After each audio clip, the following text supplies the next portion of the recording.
Bonjour à toutes et à tous. Mesdames, Messieurs, chers invités, chers collègues, chers étudiants aussi.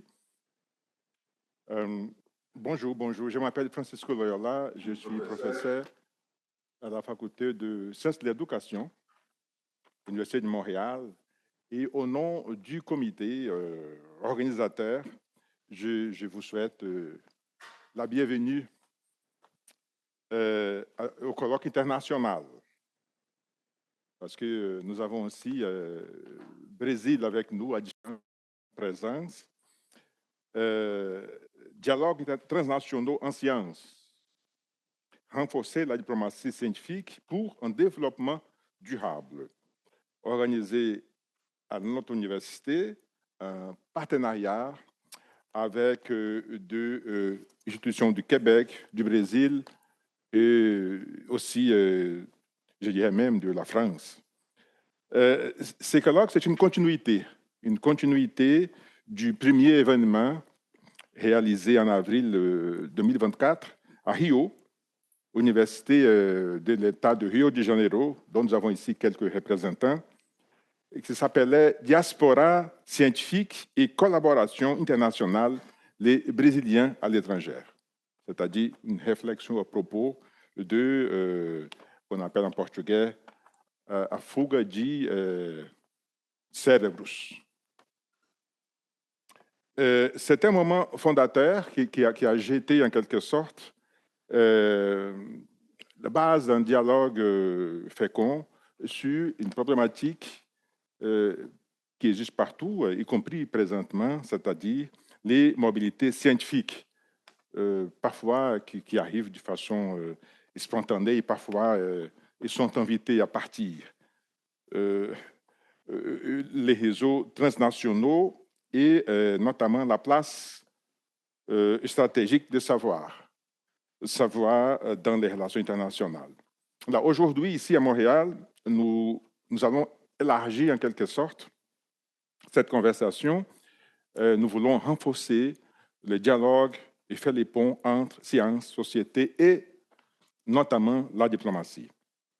Donc, les panels que nous allons réaliser dans les prochains jours vont aborder des enjeux aussi urgents que structurants, les changements climatiques, l'intelligence artificielle, éducation, la santé numérique également, la science ouverte, ainsi que le rôle central de diaspora scientifique dans la dynamique de coopération.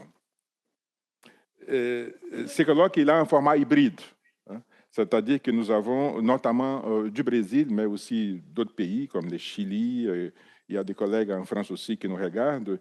Et grâce au soutien logistique de cette équipe de technologie et information de notre université, et évidemment, je voulais juste rappeler que pendant cette période de discussion qui va avoir lieu ici dans ce beau amphithéâtre, il va y avoir une interprétation simultanée. C'est-à-dire que si vous êtes habitué au portugais du Brésil, c'est très bien. Sinon, pas de problème, parce que vous êtes invité à tout de suite utiliser le correct qui a été proposé. Va apparaître, voilà. Et vous pouvez justement copier tout de suite, écouter français traduit de façon simultanée, comme ça vous allez perdre rien du tout. Et je dis bonjour à nos compatriotes interprètes qui sont au Brésil déjà prêts et qui font déjà leur travail. Merci beaucoup. Donc, avant de commencer, je voulais absolument remercier de façon chaleureuse les partenaires, les vice-rectorats aux partenaires communautaires internationaux, la Maison des affaires publiques internationales, les CERIAM, ma faculté de sciences de l'éducation, qui fait partie aussi de cette dynamique de discussion et partage, ainsi que les ministères des Relations internationales et de la francophonie du Québec, qui nous aident avec un financement pour soutenir les discussions ici et au Brésil. C'est tout ce monde-là qui nous a permis de concrétiser cette initiative. nous avons l'honneur de débuter aujourd'hui notre colloque, première journée, avec deux allocutions brèves d'ouverture qui témoignent de l'importance, disons, de cet événement pour l'Université de Montréal et pour les réflexions actuelles sur la diplomatie scientifique au Canada. Alors, j'invite tout d'abord Mme Valérie Amirault, vice-rectrice aux partenariats communautaires internationaux de notre université, dont l'engagement avec l'internationalisation du savoir et collaboration internationale aussi sont au cœur de ce projet. J'invite aussi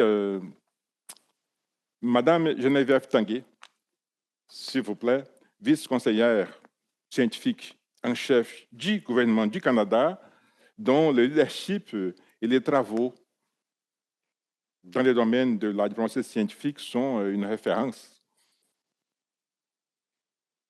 précieuse pour aider dans notre réflexion. Alors, je voulais d'abord passer la parole à Madame Amirault.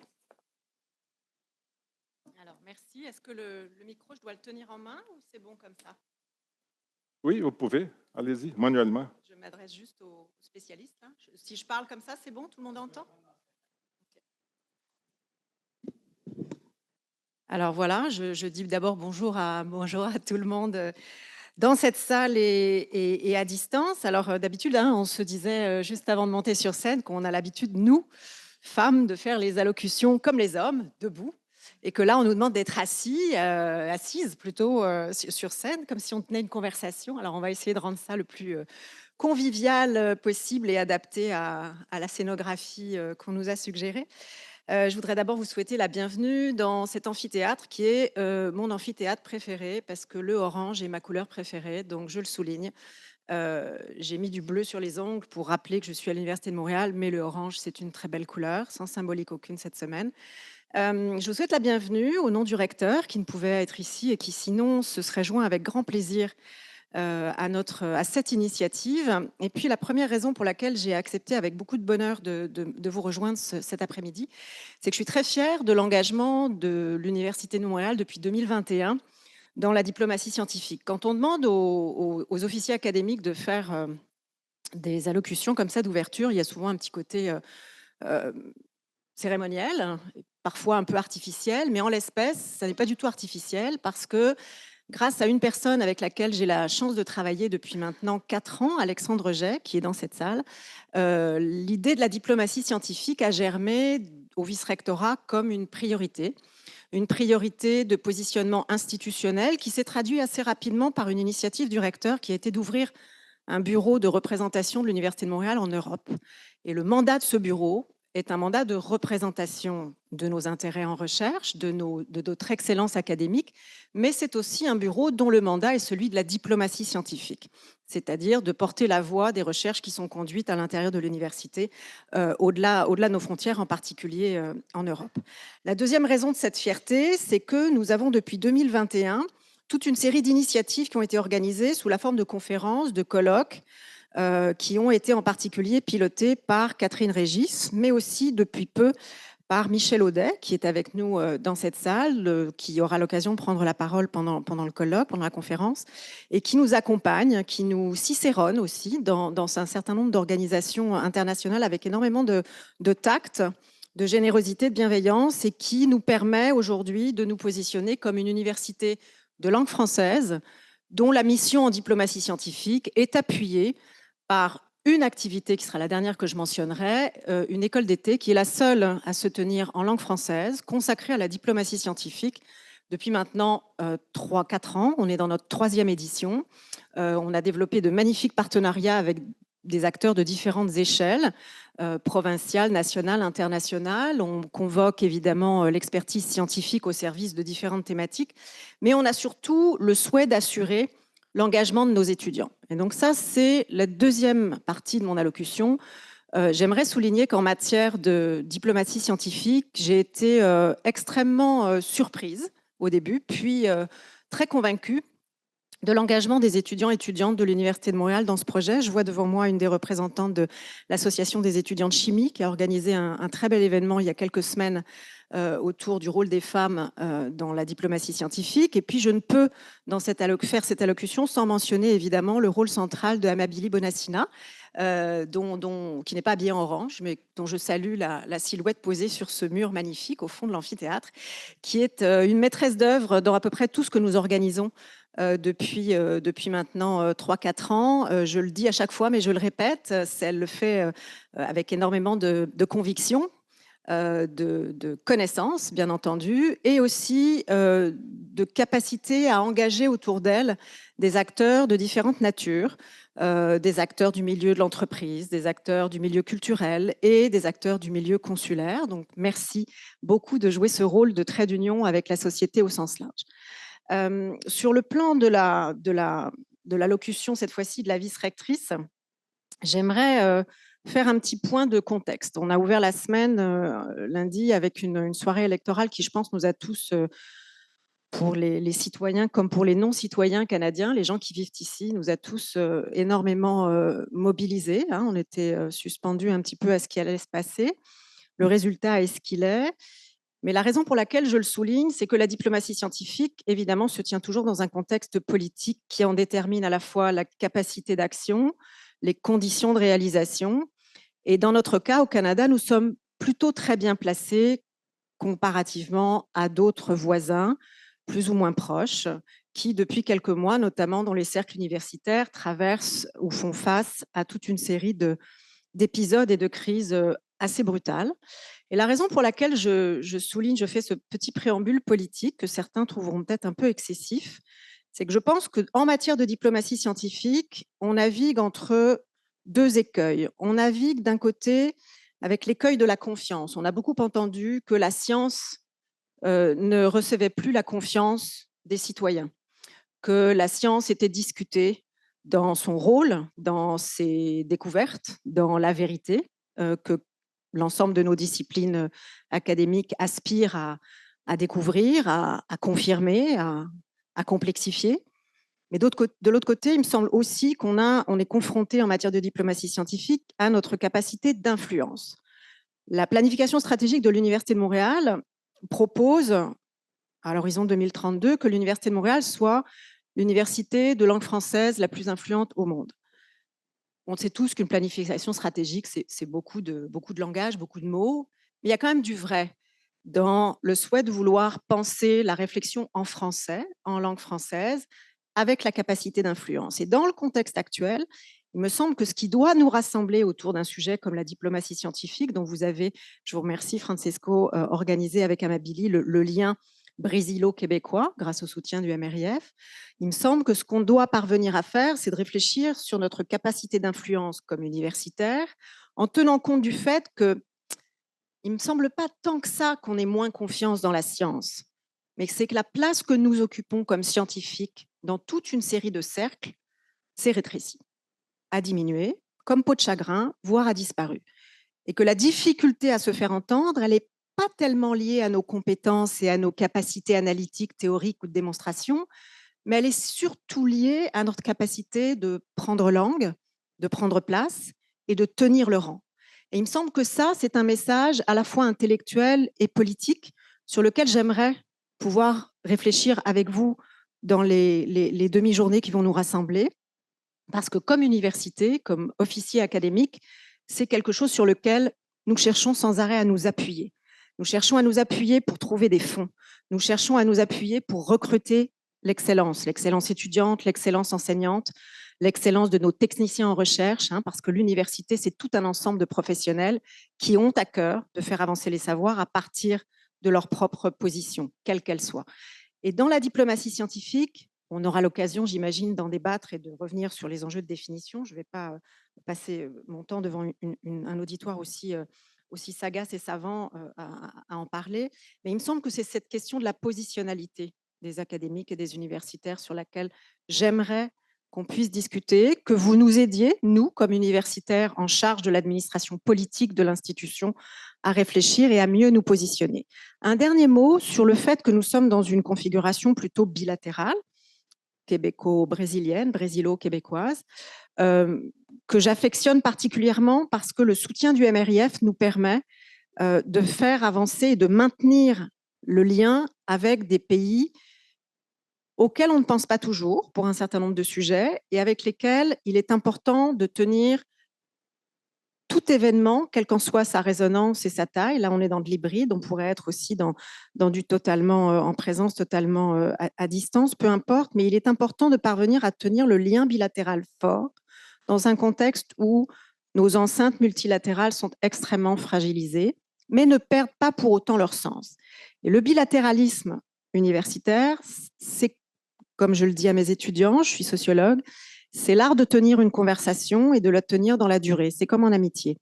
Il y a des moments de froid, il y a des moments d'effervescence, il y a des moments de distanciation. Mais dans le contexte politique dont je parlais tout à l'heure, je pense que sur le plan universitaire, il est absolument primordial de tenir ce lien d'amitié intellectuelle qui nous permet aujourd'hui de nous rassembler. Puis encore une fois, merci à Francisco et à Mebili. Hasard de la semaine, je rencontre le consul général du Brésil ce vendredi avec le recteur, donc je pourrais l'informer de la tenue de cet événement.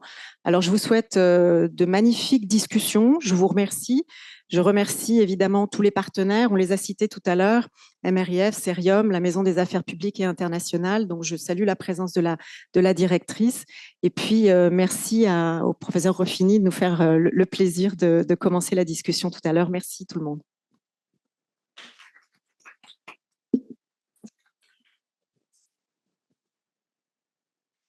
Bonjour. Écoutez, je me réjouis d'être ici parmi vous aujourd'hui pour vous parler de diplomatie scientifique et pour accueillir nos collègues brésiliens, qu'ils soient ici ou par caméra. À l'heure où les médias sociaux permettent le meilleur et le pire de nos sociétés, comme sociologue, vous allez dire oui, certains remettent en cause la science, ses découvertes, voire même sa pertinence. Des États revoient leur investissement en recherche à la baisse et en particulier les sommes dévolues aux collaborations internationales. Jamais auparavant la diplomatie scientifique n'aura été si importante. Comme le disait récemment la conseillère scientifique en chef aux États-Unis à Johns Hopkins, où il se tenait un colloque sur la diplomatie scientifique, les tensions géopolitiques, les conflits économiques et les menaces de guerre commerciale soulignent aujourd'hui à quel point la science et la technologie sont devenues essentielles à la prospérité économique. C'est plus seulement une affaire de fierté nationale, c'est aussi une question de sécurité. Et la véritable difficulté, c'est donc de maintenir ces collaborations scientifiques dans un climat tendu. Ce matin même, le New York Times titrait Trump's cut to science funding could hurt US economy, study shows. Les coupures de Trump en sciences pourraient avoir un impact négatif sur l'économie. Ça, c'est selon l'étude de Gonzalez, Montesino et Ramassaoui. Une réduction de 25% des dépenses en recherche de la NSF et de la NIH, ce qui est proposé en ce moment, justement, pourrait réduire les dépenses intérieures brutes de 3,8%, ce qui équivaudrait à la récession de 2008, une récession qui a été particulièrement difficile aux États-Unis. Ceci réduirait les revenus de l'État de 4,3% à long terme. C'est dire que la science, l'innovation, c'est important. Il est depuis longtemps reconnu que la recherche scientifique qui connaît le plus d'impact, tel que défini par le nombre de citations, puis on peut en discuter, je sais que ce n'est pas nécessairement le plus grand impact, est celle réalisée en collaboration avec des collègues outre-frontières. En français, nous disons souvent que les voyages forment la jeunesse. C'est l'histoire d'ouverture d'esprit, la curiosité intellectuelle. Mais il est tout aussi vrai que les échanges scientifiques transnationaux permettent des avancées notoires de part et d'autre. Nous avons beaucoup à apprendre des autres nations. Malgré certains problèmes méthodologiques, notamment à considérer les différences linguistiques qui ont complètement été oubliées dans cette étude, il y a une étude qui a été effectuée par Wagner et Jonkers en 2017 qui démontre une corrélation directe forte entre les allées et venues des chercheurs domestiques et étrangers et l'impact de leurs publications conjointes. Prenons la Suisse, par exemple. Ce n'est pas le pays qui publie le plus d'articles scientifiques au monde. Cependant, 42 de ces articles sont issus de collaborations transnationales. L'indice d'impact de ce tout petit pays est majeur. Il est de 1,6 des citations mondiales. Singapour, la ville-État, avec 47 de ses publications qui sont transnationales, compte également un index d'impact de 1,7 C'est majeur. Pour vous donner un exemple, le Canada se classe bien, avec une ouverture parmi les plus positives et un indice d'impact de 1,3 Parlons de diplomatie scientifique. La science a besoin de la diplomatie pour révéler les bénéfices mutuels de la coopération, quel que soit le niveau scientifique d'un pays ou les écarts historiques à combler. Et à l'inverse, la science est un puissant levier diplomatique, qu'il s'agisse de resserrer les liens nord-sud ou de promouvoir des collaborations régionales autour des objectifs de développement durable des Nations unies. Sur des enjeux communs comme l'équité en santé, l'accès aux technologies ou le développement durable, la collaboration internationale permet d'inclure toutes les voix et de faire en sorte que tout le monde en profite. Ce faisant, nous libérons le potentiel de l'ensemble, non seulement de quelques-uns. En intégrant la diversité des perspectives, on conçoit des solutions pour tous. L'histoire nous montre que la diplomatie scientifique peut triompher des divisions. Par exemple, le protocole de Montréal qui a sauvé la couche d'ozone, la collaboration vaccinale internationale qui a sauvé des millions de vies durant la pandémie de COVID-19, ou encore le projet de génome humain qui continue de transformer la médecine alors que nous nous parlons. Toutes ces réussites et bien d'autres reposent sur la collaboration, la confiance et l'intégrité scientifique. Et elles bénéficient à toute l'humanité. C'est pourquoi nous devons continuer de soutenir la science et renforcer les institutions scientifiques à l'échelle mondiale. Nous devons promouvoir une science ouverte et sécuritaire qui fasse progresser nos sociétés et outille les citoyens et les citoyennes dans un monde rempli de désinformation. Et je pense que tu disais tout à l'heure, Valérie, la désinformation est importante, la mésinformation est importante en ce moment et je pense que c'est la place de l'université de défendre la science, les faits. Nous devons nous rappeler que la science est un bien public, une promesse pour demain et un moteur d'innovation et de prospérité.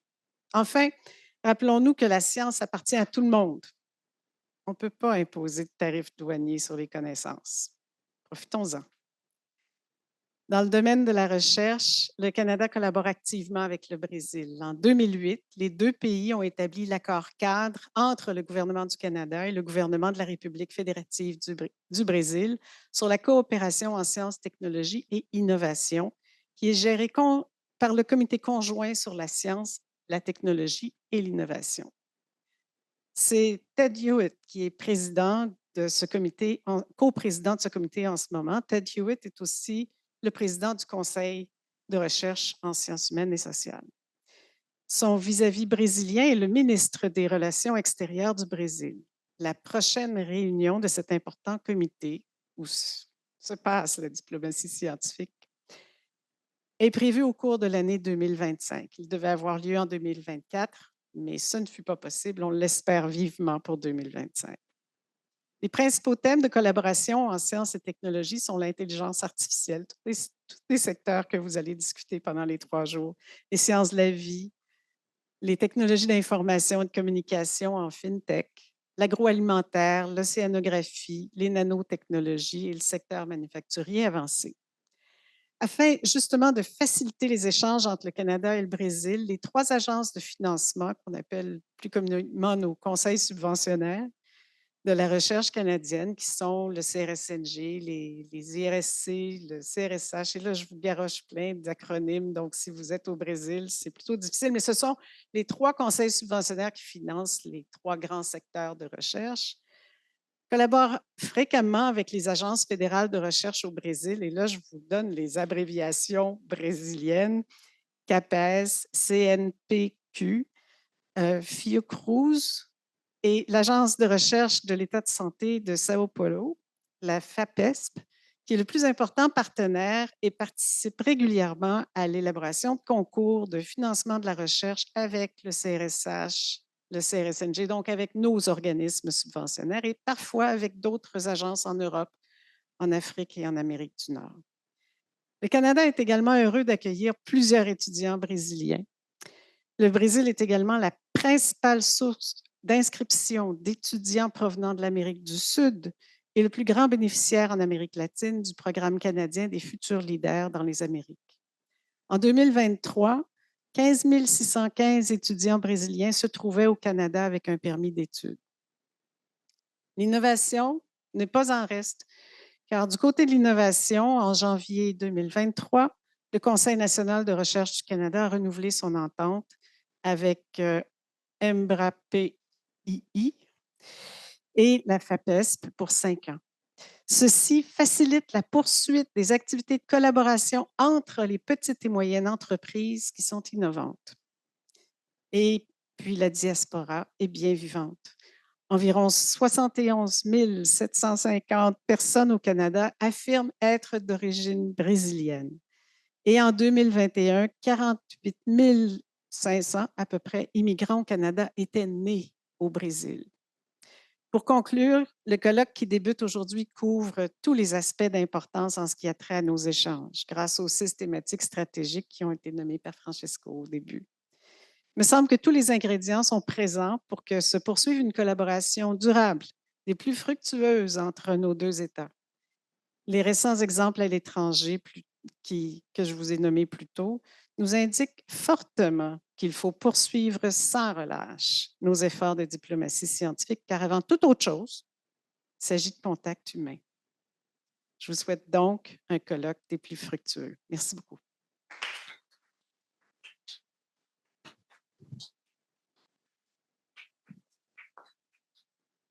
Nous allons donc passer à l'étape suivante et je voulais profiter pour offrir un petit cadeau, tout petit cadeau que vous allez peut-être garder chez vous. C'est notre université qui vous offre. Et encore une fois, bienvenue. Merci. Et bienvenue aussi pour les beaux mots que vous avez fait sortir à propos du Brésil dans cette période difficile, mais on va s'en sortir. Merci à vous deux.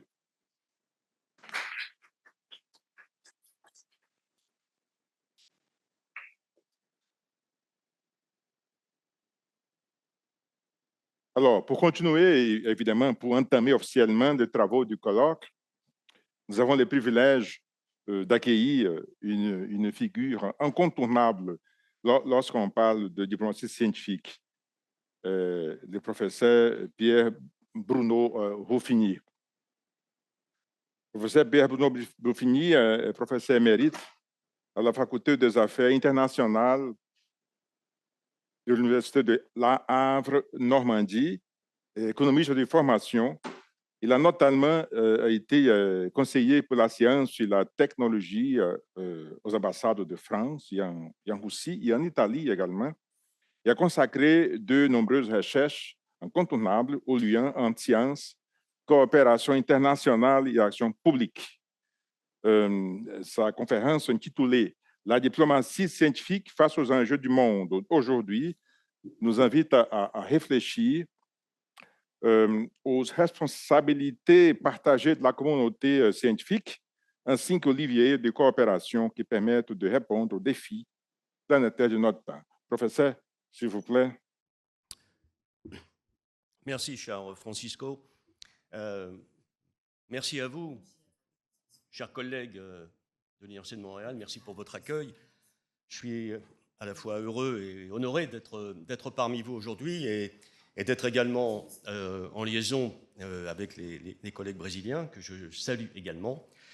Et donc, à tous, donc, chers collègues canadiens, québécois, brésiliens, autres, chers étudiants, chers amis, donc, à tous, je voudrais commencer par dire que ce qui m'a été demandé, c'est de mettre la table. Alors j'ai bien aimé cette expression. Quand on a préparé il y a quelques semaines l'organisation de cette première conférence, on m'a dit on voudrait que vous mettiez la table sur le sujet de la diplomatie scientifique.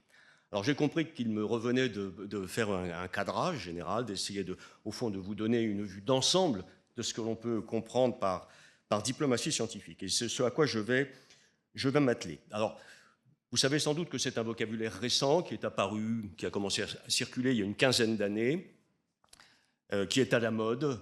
C'est un sujet qui est en émergence, si l'on veut, et c'est à la fois intéressant et dangereux. Je veux dire par là que peut-être que tout le monde ne parle pas encore exactement de la même chose quand on parle de diplomatie scientifique. Alors, l'un de mes objectifs, ce serait de faire en sorte que l'on puisse essayer peut-être de parler de la même chose. Alors, en première approche, si vous voulez, quand on parle de diplomatie scientifique, on a tendance à dire, voilà, il y a un monde de la science, un monde académique, des chercheurs, des universités, et puis il y a un monde de la diplomatie, par ailleurs, et s'intéresser aux relations entre ces deux mondes, plus précisément s'intéresser aux pratiques, le mot est important, aux pratiques qui ont à la fois une dimension diplomatique et une dimension de science, d'activité de recherche, c'est le point de départ pour essayer de circonscrire le champ de la diplomatie scientifique. Donc la science, l'activité scientifique, les résultats de l'activité scientifique et ses applications technologiques et d'innovation, d'une part, et puis la diplomatie, c'est-à-dire la représentation des États sur la scène mondiale et la voie privilégiée du dialogue, de la négociation pour communiquer avec les autres États, avec les autres pays. Voilà donc les deux sphères que l'on essaye de mettre ensemble. Alors la diplomatie scientifique, c'est un sujet qui, bien sûr, qui est un sujet au départ pratique, concret, qui touche aux politiques publiques, qui touche à ce que peuvent faire les acteurs scientifiques, qui sont donc des acteurs non étatiques ou non gouvernementaux. Mais c'est plus que ça, c'est devenu aussi un sujet de recherche dans les universités. C'est un sujet qui donne lieu à des formations. Madame la vice-rectrice a rappelé qu'il y a dans cette université depuis 3 ans une école d'été sur la diplomatie scientifique. Voilà. Alors ce que je voudrais faire en 3 parties au cours de cette présentation que vous m'avez confiée, c'est d'abord, dans un premier temps, essayer de réfléchir sur la manière dont le concept est apparu, comment il s'est fabriqué. Donc la fabrique du concept, d'une idée, et c'est un concept en évolution. On regardera ensuite quels sont les principaux acteurs de la diplomatie scientifique, et puis j'essaierai, dans la dernière partie, de voir comment toutes ces connaissances initiales sont un petit peu bousculées, bouleversées par les évolutions du monde d'aujourd'hui, et voir comment la diplomatie scientifique est en quelque sorte en situation de devoir se réinventer ou s'adapter. Alors, la fabrique du concept, premier temps donc, de ma démarche. Je dirais qu'il y a 3 moments importants, il y a 3 dates importantes. La première date, c'est 2010. En 2010, il y a un rapport qui sort, qui est coécrit par la Royal Society, qui est l'Académie des sciences britannique, et l'Association américaine pour l'avancement de la science. Et ce premier rapport, c'est un petit peu l'acte fondateur de cette notion de diplomatie scientifique au sens qu'on lui donne aujourd'hui au XXIe siècle. Qu'est-ce que nous dit ce rapport? Il nous dit que les interactions, que les relations réciproques entre la sphère de la science et la sphère de la diplomatie peuvent être analysées de la manière suivante. Il y a d'abord, nous dit-on, ce qui relève de la science dans la diplomatie. Qu'est-ce que c'est que la science dans la diplomatie? Ce sont toutes les pratiques par lesquelles le conseil scientifique, l'expertise scientifique apportée donc par la communauté scientifique, peut aider, peut soutenir la prise de décision diplomatique. Comment est-ce que le savoir des scientifiques, comment est-ce que la connaissance scientifique peut être un ingrédient pour les négociations sur le climat, sur les grands enjeux mondiaux comme la réduction de la biodiversité, l'acidification des océans, les pandémies, etc. C'est la science dans la diplomatie. Un exemple, si vous voulez, c'est le rôle que joue le GIEC, le groupe intergouvernemental d'experts sur l'évolution du climat, qui est un organisme d'expertise collective, et donc vous savez sans doute que les travaux, les états des lieux périodiques sont très importants pour nourrir et éclairer les décisions dans les arènes diplomatiques. Première chose. Et puis il y a une deuxième dimension, c'est la diplomatie pour la science. De quelle manière est-ce que les appareils diplomatiques, les ambassades notamment, peuvent soutenir l'activité des chercheurs à l'international, soutenir la coopération internationale dans le domaine de la science et de la recherche. Les ambassades, les consulats émettent des visas de circulation qui permettent aux chercheurs de se déplacer.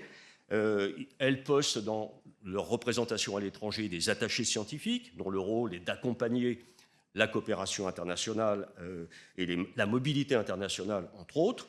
Les pays négocient entre eux des accords scientifiques et technologiques intergouvernementaux, qui sont des cadres qui vont permettre de soutenir et au fond, de programmer la coopération internationale entre pays.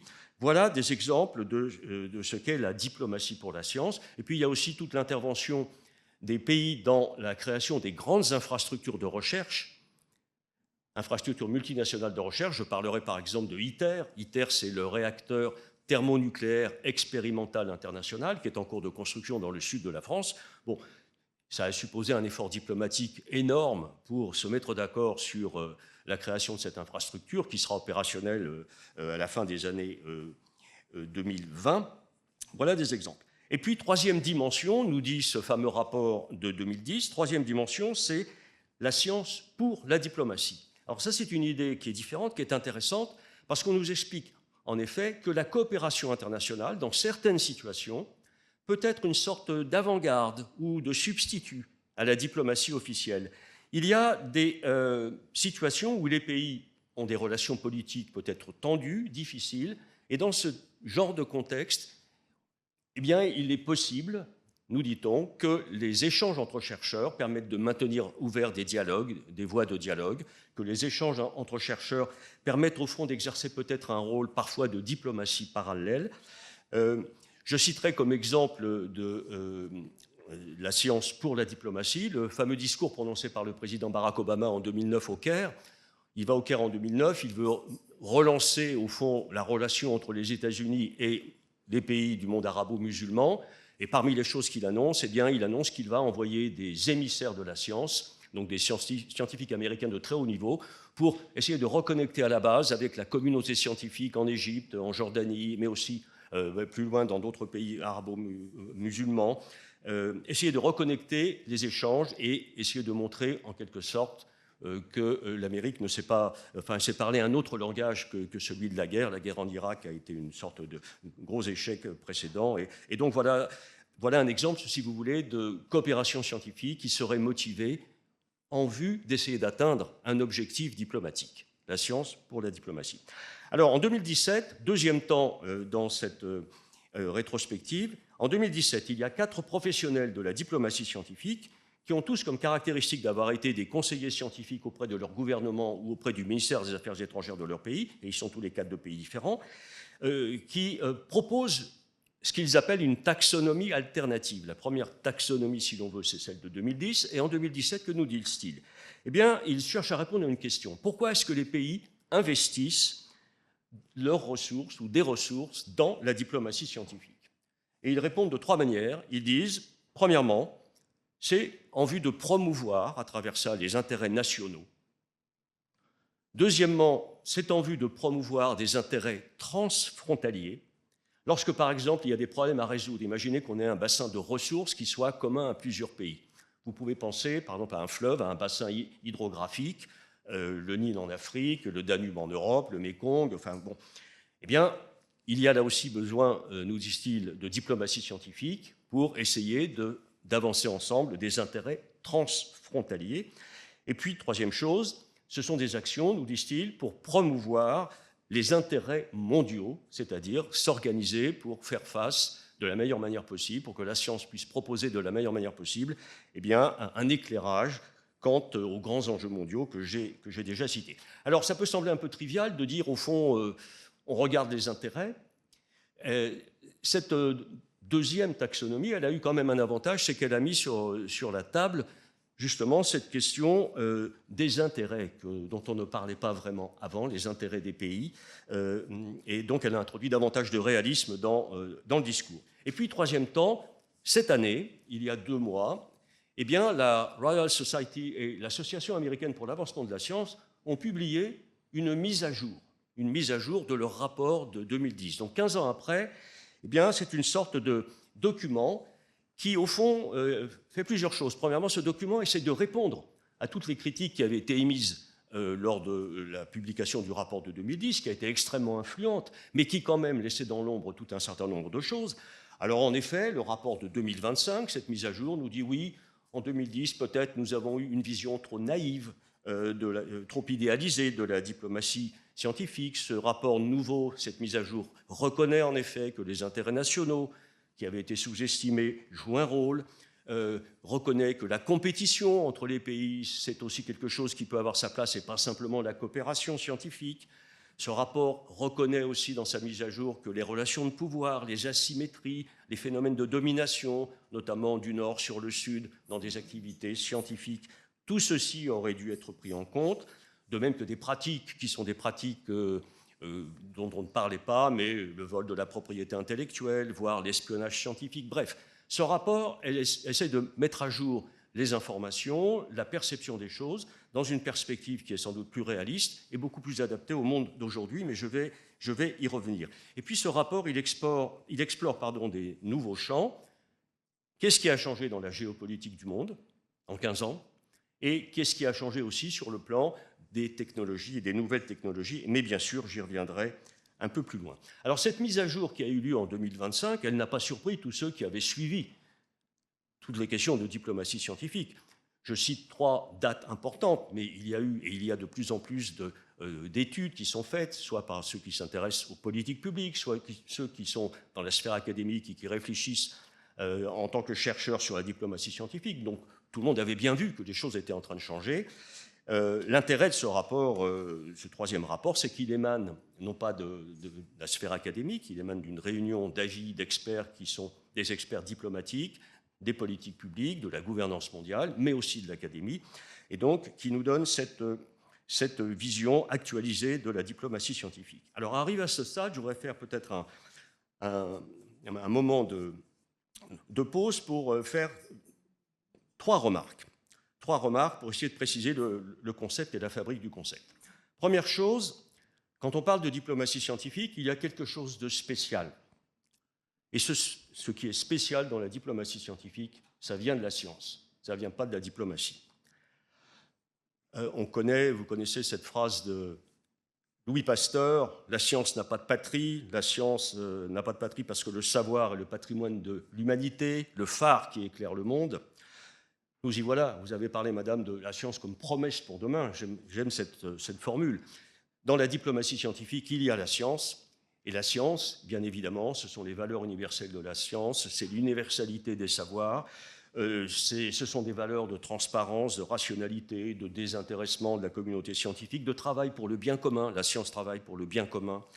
Tout ceci est ce qui donne à la diplomatie scientifique son caractère spécial, que vous n'avez pas si on compare la diplomatie scientifique par rapport à d'autres formes de diplomatie qui sont très proches, la diplomatie culturelle ou la diplomatie économique. La diplomatie culturelle, ça reste quand même très proche des cultures nationales, des civilisations, de l'histoire de chaque pays, de la langue de chaque pays.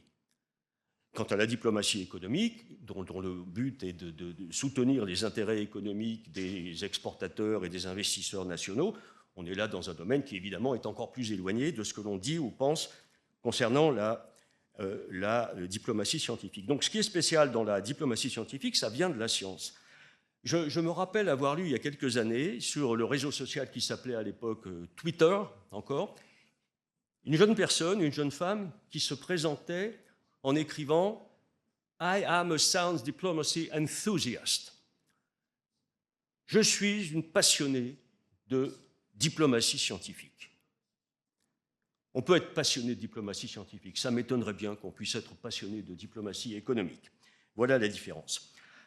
Alors, je voudrais dire ici, dans le prolongement de ces réflexions, que la première taxonomie, celle de 2010, a apporté une vision de la diplomatie scientifique qui était remplie de bonnes intentions. La diplomatie scientifique peut transformer le monde, elle peut améliorer les relations politiques entre les pays, elle peut bonifier l'ordre international. Comment? Par la coopération scientifique. Et comment encore? Par le conseil éclairé apporté aux politiques publiques lorsqu'il s'agit de faire face à des enjeux mondiaux. On donne des exemples comme celui, par exemple, de Sésame. Sésame, c'est cette infrastructure de recherche multinationale qui a été créée en Jordanie, au Proche-Orient. Donc c'est un synchrotron Ça permet à des chercheurs, qu'ils soient israéliens, iraniens, jordaniens, égyptiens, de venir, de faire des études, des recherches ensemble, de mettre en œuvre des travaux scientifiques. C'est un exemple qui a été donné de la manière dont la science peut, d'une certaine manière, avoir un rôle au moins très symbolique de réconciliation dans une région du monde qui est une région marquée par le conflit depuis trop longtemps. Donc, la première vision de la diplomatie scientifique, c'est celle d'une démarche qui est vertueuse, qui est optimiste, qui est inclusive. Et je le rappelle ici parce qu'aujourd'hui, le contexte a changé, et j'y reviendrai, mais cette vision reste évidemment très présente à l'esprit. Ma deuxième remarque ici, c'est de dire que la diplomatie scientifique, c'est d'abord de la diplomatie. On dit diplomatie scientifique, on ne dit pas science diplomatique. Quand on dit diplomatie scientifique, vous avez un nom, diplomatie, vous avez un adjectif qui est scientifique. Quand on a une construction de ce genre, c'est le nom qui prime, qui est le plus important, qui dirige l'expression. L'adjectif est là pour donner une coloration, pour donner une qualification particulière, bien évidemment. Et donc, je pense que quand on regarde diplomatie scientifique, il faut d'abord regarder le mot diplomatie. Et qu'est-ce que ça veut dire regarder le mot diplomatie ? Regarder le mot diplomatie, ça veut dire regarder au niveau national la diplomatie de chaque pays, et au niveau international, au niveau d'ensemble, dire diplomatie, ça veut dire regarder tout ce qui va toucher à la gouvernance des enjeux mondiaux. La gouvernance des enjeux mondiaux, qui met en jeu ce qu'on peut appeler une diplomatie multilatérale, c'est le deuxième niveau donc, auquel on doit regarder comment s'exprime la diplomatie. Et troisième remarque, dans le même ordre d'idées, la diplomatie scientifique ne doit pas être confondue avec la coopération scientifique internationale. Elle n'est pas la même chose. Cette université, comme toutes les universités, a des partenariats internationaux, des partenariats pour la recherche. Est-ce qu'on va dire que c'est de la diplomatie ? Où est l'ingrédient diplomatie dans ce cas-là ? En effet, si on est dans une situation où il y a entre les partenariats de recherche d'une université ou d'un institut de recherche, je parle des partenariats internationaux bien sûr, s'il y a une relation avec les intérêts du pays, les intérêts d'un pays ou de plusieurs pays, ou s'il y a une relation avec la gouvernance des enjeux mondiaux, on a cette dimension diplomatique. Mais on n'a pas forcément toujours cette dimension diplomatique et beaucoup d'accords de coopération, ça serait abusif de les qualifier de diplomatie scientifique, bien sûr. Et puis il y a aussi autre chose, c'est qu'on peut avoir de la diplomatie scientifique sans qu'il y ait de la coopération. Regardez par exemple ce que font les ambassades d'un certain nombre de pays qui cherchent à attirer dans le pays, qui cherchent à attirer des talents scientifiques, des cerveaux, des doctorants, des brillants chercheurs, etc. C'est une démarche diplomatique qui a lieu sous le couvert des ambassades. En France, par exemple, dans mon pays, on appelait ça la politique d'attractivité. Et il n'y a pas de coopération là-dedans. C'est une relation à sens unique. On essaye de faire venir des chercheurs étrangers et il n'y a pas d'effet retour sur le pays d'origine. Donc on peut avoir des formes de diplomatie scientifique qui ne soient pas des formes de coopération entre pays. Alors, pour essayer de résumer tout cela, je voudrais vous proposer ceci. Je vous proposais de dire qu'au fond, il y a deux façons dont on peut entrer dans les questions de diplomatie scientifique. Et pour les distinguer, j'appellerai l'une l'approche étatiste et j'appellerai l'autre l'approche mondialiste. Et on peut contraster ces deux approches. L'approche étatiste, elle part des intérêts, des besoins nationaux. L'approche mondialiste, elle part des besoins de l'humanité tout entière, elle part des besoins de la planète. Le point de départ n'est pas le même. L'approche étatiste, on peut considérer que la diplomatie scientifique est un sous-ensemble de la politique étrangère du pays. L'approche, donc, c'est une approche qui est assez traditionnelle de la diplomatie, centrée sur les intérêts nationaux. L'approche mondialiste, elle est centrée sur la gouvernance des enjeux mondiaux. Sa traduction diplomatique, ça va être comment mieux gouverner les enjeux mondiaux. Et l'approche mondialiste, elle est dans une réflexion de type « il y a des problèmes à résoudre ». c'est un discours qui est basé sur la science, alors que le discours national, j'y reviens, est plutôt basé sur les intérêts nationaux. L'approche étatiste, elle va parfois raisonner en termes de rapport de force, en termes de rapport de puissance entre pays. L'approche mondialiste, elle, sera plus ouverte, par exemple, à la prise en compte des questions éthiques. Des questions éthiques. Enfin, l'approche étatiste, elle est, on va dire, réaliste en termes d'idéologie, tandis que l'approche mondialiste est sans doute plus idéaliste et en tout cas au minimum plus universaliste. Alors je ne voudrais pas donner l'impression d'opposer ces deux approches. Elles se rejoignent, elles se complètent, elles se rejoignent, bien évidemment. Ce sont finalement les deux faces, les deux côtés de la même pièce. Et donc la diplomatie scientifique, c'est tout cela. C'est à la fois la diplomatie scientifique telle que les États, les gouvernements la comprennent et la mettent en œuvre, et c'est aussi cette diplomatie scientifique qui voudrait mettre en priorité la question des enjeux mondiaux, des grandes menaces qui pèsent sur l'humanité et auxquelles la science à propos desquelles la science a quelque chose à dire pour tenter de mieux les maîtriser. On peut préférer une démarche à une autre, j'y reviendrai un peu plus loin, mais elles sont là, toutes les deux. Il faut faire avec cette dualité. Alors, si on regarde maintenant quels sont les acteurs de la diplomatie scientifique, c'est ma deuxième donc partie. Quelles institutions, quels individus. Il est assez facile de partir d'une distinction entre les acteurs diplomatiques et les acteurs non diplomatiques. Il est assez facile de définir ce que sont les acteurs diplomatiques de la diplomatie scientifique. Au fond, ils sont payés par le gouvernement, par leur gouvernement, comme conseillers scientifiques auprès du ministère des Affaires étrangères, Madame, par exemple, auprès du gouvernement, et en particulier du ministère des Affaires étrangères. Ce sont aussi des attachés scientifiques d'ambassade qui sont payés par leur gouvernement. Les émissaires de la science d'Obama, un programme qui, je ne sais pas ce qu'il est devenu ces dernières semaines, mais qui a existé pendant plus d'une vingtaine d'années, près d'une vingtaine d'années, pardon. Ce sont des acteurs, on va dire, diplomatiques de la diplomatie scientifique. Et puis, il y a des acteurs non diplomatiques. Et dans les acteurs non diplomatiques, on va trouver notamment toutes les figures qui représentent l'activité scientifique et les intérêts de la science. Vous allez trouver les académies des sciences, vous allez trouver le Conseil international des sciences, qui se présente comme la voix mondiale de la science, et qui regroupe plusieurs dizaines d'institutions scientifiques de tous les pays. Vous allez trouver le Conseil mondial de la recherche, et puis vous allez trouver les universités, vous allez trouver les institutions de recherche. Ces acteurs peuvent avoir un rôle dans la diplomatie scientifique. Je ne dis pas qu'ils en ont un tout le temps. Ils peuvent avoir un rôle dans la diplomatie scientifique. Et pour essayer de le comprendre, il faut regarder d'un peu plus près ce qu'on appelle diplomatie, ce que je n'ai pas encore fait jusqu'à présent. Les spécialistes de la diplomatie nous disent, au fond, il y a la diplomatie d'avant, et puis il y a celle d'aujourd'hui. La diplomatie d'avant, qu'on appelle parfois la diplomatie westphalienne, du nom du traité de Westphalie, 1648, qui a fondé les États modernes. Cette diplomatie traditionnelle, c'est une diplomatie dans laquelle le ministère des Affaires étrangères a l'entier monopole de la diplomatie. C'est l'affaire exclusive de l'État et notamment du ministère des Affaires étrangères.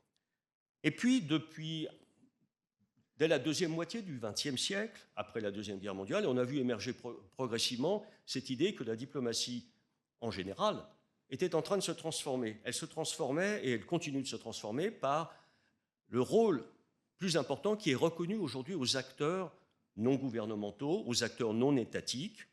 Et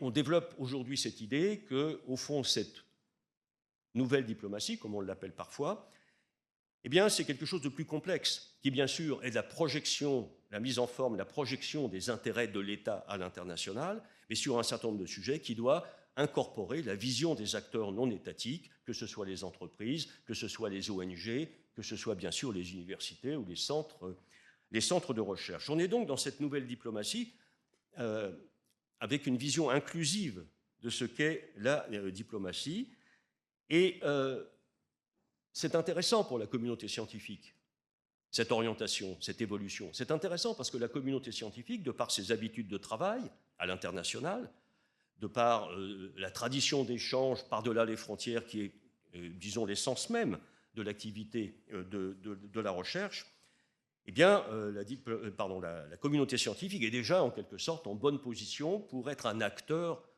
non diplomatique des enjeux diplomatiques et notamment de la diplomatie scientifique. Donc on sait très bien que la communauté scientifique, notamment les académies des sciences, prennent position sur les enjeux de société. On sait aussi que pratiquement tous les enjeux mondiaux qui ont une dimension scientifique et dont on parle aujourd'hui dans les négociations diplomatiques, tous ces enjeux mondiaux sont arrivés sur la table parce que les scientifiques ont été des lanceurs d'alerte. C'est eux qui ont signalé qu'il y avait un risque, un problème. Bon. Donc la communauté scientifique touche à son rôle tout à fait plein dans le jeu diplomatique. Je voudrais regarder peut-être d'un peu plus près maintenant, et je me concentre pour un instant sur l'approche étatiste de la diplomatie scientifique, ce qui se passe au niveau des États. Comment est-ce que les pays, les États, disons leur gouvernement, comment conçoivent-ils, comment mettent-ils en œuvre la diplomatie scientifique? Alors, je vais distinguer entre deux choses, les objectifs d'une part et puis les motivations ou les moteurs stratégiques d'autre part. Il y a des objectifs scientifiques, bien évidemment. Qu'est-ce qui fait que des pays peuvent dire, voilà, on veut s'engager dans la diplomatie scientifique, et de plus en plus le font, et j'y reviendrai. Bon. Premier objectif, le plus consensuel, faire avancer la connaissance scientifique. Vous avez cité le projet de génome, bon, c'est un exemple parmi beaucoup d'autres, disons, comment faire reculer la frontière de la science sur des sujets qui intéressent l'humanité tout entière. Donc poursuivre ensemble, essayer de s'engager ensemble, chaque pays essayant d'apporter ce qu'il peut apporter dans une démarche, c'est un premier objectif. Les infrastructures multinationales de recherche, j'ai cité ITER, mais on pourrait en citer d'autres, le télescope spatial, la station spatiale internationale, bon, c'est un petit peu la même chose. Voilà des objectifs scientifiques, faire progresser la science des enjeux mondiaux, c'est aussi une raison pour laquelle les pays souhaitent s'engager dans la diplomatie scientifique. Et puis à côté de ça, il y a des objectifs aussi qui sont des objectifs que je pourrais appeler politico-diplomatiques. Politico-diplomatiques. L'envoi des émissaires d'Obama au Moyen-Orient, c'était un objectif politico-diplomatique, certes avec une dimension scientifique, mais la première raison était une raison, disons, d'ordre diplomatique. Quand on regarde, par exemple, la manière dont la science est utilisée pour des politiques d'intégration nationale, regardez ce qui se passe en Europe, par exemple. La création de l'Europe, de l'Union européenne, avec l'espace européen de la recherche, c'est quelque chose qui favorise l'intégration politique de l'Europe, qui améliore, disons, tout ce qui relève de l'intégration donc entre eux des différents pays et des différentes sociétés. Donc l'outil de la politique de recherche européenne est au service d'un objectif qui est un objectif plus vaste, qu'on peut appeler un objectif, disons, politico-diplomatique, dans mon exemple, donc l'intégration européenne. Et puis il y a une troisième série d'objectifs qui est aussi à citer, les objectifs économiques et de développement. Et les objectifs économiques et de développement, et ils sont, je pense, plus importants que ce que l'on pense généralement. La diplomatie scientifique n'a pas que des objectifs scientifiques, ni même que des objectifs politico-diplomatiques. Je m'appuierai pour l'illustrer sur la publication très récente d'un rapport par la Fondation Asie-Europe pour la science. La Fondation Asie-Europe pour la science a publié, il y a à peu près 3 semaines, un rapport sur la diplomatie scientifique et technologique, après une enquête de plusieurs mois auprès d'une quarantaine de pays d'Europe et d'Asie. Enquête auprès d'une quarantaine de pays d'Europe et d'Asie pour essayer de voir qu'est-ce que veut dire diplomatie scientifique pour la Chine, pour la Turquie, pour la France, etc. Et ce qui est très intéressant, quand ces pays ont été interrogés, quels sont les objectifs clés de votre diplomatie scientifique? 100% des pays asiatiques qui ont été cités, il y avait une quinzaine de pays asiatiques, répondent « élever la compétitivité économique ». 100% répondent « cet objectif est un objectif clé ». Et 84% des pays européens interrogés, et là il y avait à peu près 25 pays, font la même réponse. Et si on compare par exemple avec une autre question qui avait été posée dans ce rapport, est-ce que affronter les grands défis mondiaux, est-ce que c'est une dimension clé de votre diplomatie scientifique? Eh bien, simplement, 69% des pays asiatiques et 50% des pays européens avaient reconnu, oui, c'est important dans notre stratégie. Donc ce qui arrive en premier, c'est la compétitivité économique. Donc voilà quelque chose qui est quand même intéressant à connaître. Alors, quels sont les moteurs, à côté des objectifs, quels sont les moteurs stratégiques? Les moteurs stratégiques, c'est-à-dire les intentions, les motivations, celles qui vont guider sur le moyen terme toutes les actions de diplomatie scientifique qu'un pays peut chercher à mettre en place. Je distinguerai 4 moteurs stratégiques. Le premier, c'est la coopération, bien sûr. Bon, c'est le moins contestable, le plus consensuel, le moins discutable. La volonté de coopérer et donc de s'organiser pour coopérer dans les domaines de la science avec d'autres pays, que ce soit au niveau bilatéral ou au niveau multilatéral. J'en ai déjà parlé. Il y a un deuxième moteur stratégique, j'en ai aussi parlé un petit peu, c'est l'attraction. Attirer des ressources scientifiques. Attirer des ressources scientifiques, attirer de la matière grise, des chercheurs venus d'ailleurs. Donc ça pose la question, disons, je ne sais pas comment le dire en français, du brain drain, bon voilà, de la fuite des cerveaux, disons. Héberger des organisations scientifiques, attirer sur son territoire des organisations scientifiques internationales. C'est aussi un objectif de diplomatie scientifique et une attitude qui peut être, bon, l'UNESCO à Paris, l'Agence internationale de l'énergie atomique à Vienne, etc. Il y a du lobbying quand une nouvelle organisation internationale se crée qui a une vocation scientifique, il y a du lobbying entre les pays pour qu'elle vienne dans le pays plutôt que chez le voisin. Bon. Troisième moteur stratégique, l'accès aux ressources scientifiques et technologiques, l'accès de la communauté scientifique nationale à des ressources scientifiques qui sont à l'extérieur. Soutenir les chercheurs nationaux pour qu'ils participent davantage aux grands réseaux internationaux de recherche, pour qu'ils aient leur place plus large dans les infrastructures de recherche internationale. Autre aspect important ici, accéder à la diaspora scientifique, qui fait partie du programme de ce colloque. Hein. Accéder à la diaspora scientifique. Des pays comme l'Inde, comme la Chine, comme la Russie également, mettent en place des politiques ou tentent de mettre en place des politiques, non pas tant pour faire revenir les chercheurs qui sont expatriés, mais pour les associer, même à distance, davantage au développement scientifique national. Et en Europe, un pays comme l'Italie ou un pays comme l'Espagne, qui souffre également d'avoir une importante fuite de cerveau, tente de faire la même chose. Et puis le quatrième et dernier moteur stratégique, c'est bien sûr l'influence. Alors qu'est-ce que c'est que l'influence? L'influence, c'est pour un pays, ce qu'on appelle parfois le soft power, la puissance douce, c'est essayer de faire en sorte que les autres pays modifient leur représentation, modifient l'image qu'ils ont du pays qui pratique l'influence. C'est d'essayer de peser sur les décisions, notamment au niveau international. Et comment est-ce qu'on peut développer ça? Comment est-ce qu'on peut, par la diplomatie scientifique, avoir une influence? D'abord en promouvant le système de recherche national à l'étranger, système universitaire de recherche, en le promouvant, en essayant de promouvoir la présence des nationaux dans les organisations scientifiques internationales, là aussi lobbying, en envoyant des experts sur le terrain, des experts techniques sur le terrain. C'est un instrument d'influence très important.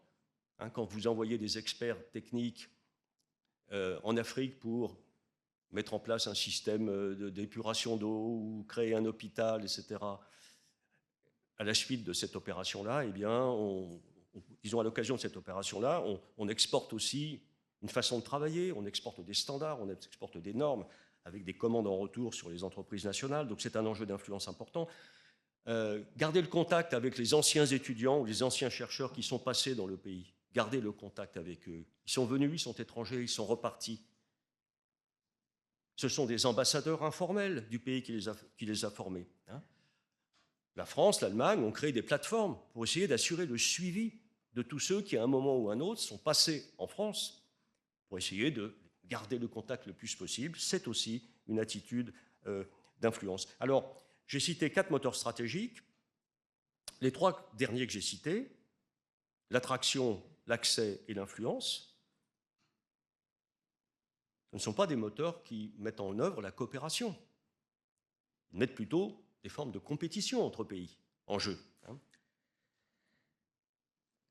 Je voudrais, pour prolonger et terminer cette deuxième partie, évoquer le cas de la diplomatie scientifique dans les pays dits du Sud. Je prends très vite cette appellation. La diplomatie scientifique, en effet, c'est un concept qui voyage, c'est-à-dire qui est né dans le monde occidental, qui est d'origine anglo-saxonne, c'est une invention anglo-saxonne, si l'on peut dire, hein, tout à fait au début, dans le sens 21e siècle, mais il se trouve que de plus en plus de pays, et notamment de pays dits du Sud, eh bien, revendiquent de s'intéresser et d'investir, de faire le choix de s'engager donc dans la diplomatie scientifique.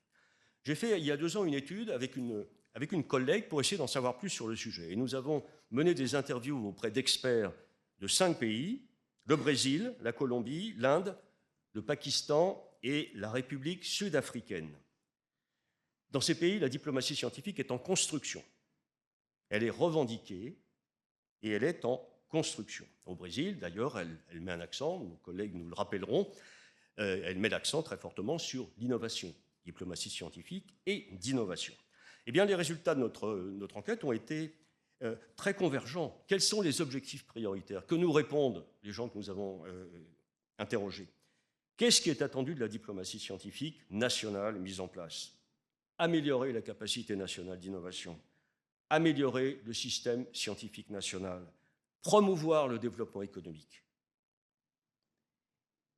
Et par contraste, relever les défis mondiaux ou participer à la mise en œuvre des objectifs du développement durable, certes est reconnu comme quelque chose d'important, mais malgré tout secondaire par rapport aux objectifs plus directement nationaux. Attirer les ressources scientifiques étrangères parmi les motivations a été cité très souvent dans notre enquête, de même que établir des liens avec la diaspora scientifique. Par contre, il a été reconnu aussi dans cette enquête que les pays du Sud, ceux qu'on a interrogés, ont un certain déficit dans leur capacité à être influents sur la scène mondiale, et notamment à influer sur la constitution des agendas internationaux. C'est un mode d'influence important. De quel sujet est-ce qu'on doit parler tous ensemble au niveau de la communauté internationale? Eh bien, certains arrivent mieux que d'autres à imposer leur sujet.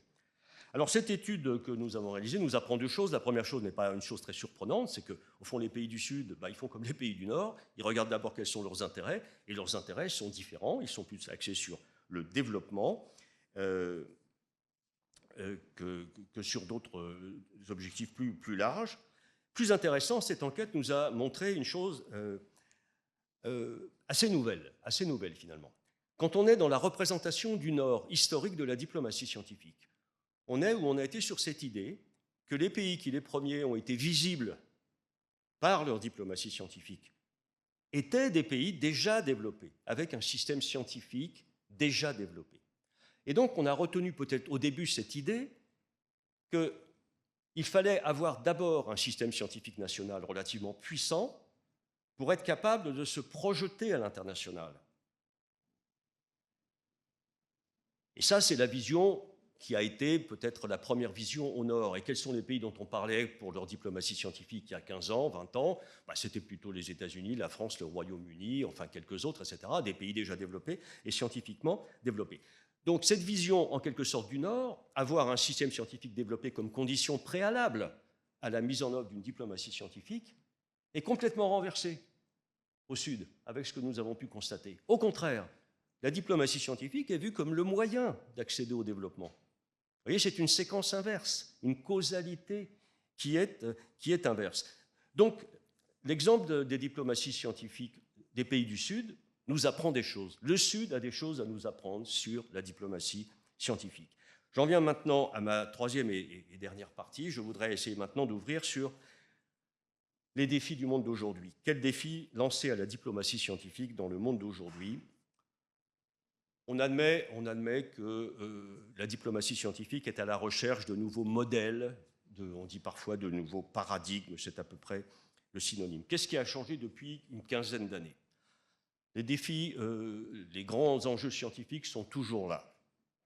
Bon, ça n'a pas vraiment changé. Par contre, du côté des technologies, d'une part, du côté de la géopolitique mondiale, d'autre part, il y a eu des changements assez significatifs. Je les examine successivement. Regardons tout d'abord ce qu'on appelle parfois les technologies émergentes et disruptives. Alors les technologies, à un moment, sont toujours émergentes, elles ne sont pas toujours disruptives au point où en sont certaines d'entre elles. Disruptives, ça veut dire que les avancées scientifiques et technologiques que l'on voit, certaines d'entre elles, du moins, impactent beaucoup des aspects de notre vie quotidienne et stimulent une concurrence forte entre les nations. Alors on pense à l'intelligence artificielle, on pense à l'informatique quantique, on pense aux biotechnologies, à l'édition génétique, aux technologies numériques, à la digitalisation, numérialisation qui s'installe à peu près partout. Quelques remarques, en quoi est-ce que ceci concerne la diplomatie scientifique? Alors, de plusieurs manières. La première chose, c'est que ces technologies disruptives dont on parle beaucoup, pratiquement quotidiennement, elles ont au moins un mérite, c'est de nous rappeler une chose qu'on peut-être on perd de vue. Quand on parle de diplomatie scientifique, eh bien, il ne faut pas sous-estimer le rôle des technologies dans la diplomatie scientifique. Et d'ailleurs, certains chercheurs disent on ne devrait pas parler de diplomatie scientifique, on devrait dire diplomatie scientifique et technologique.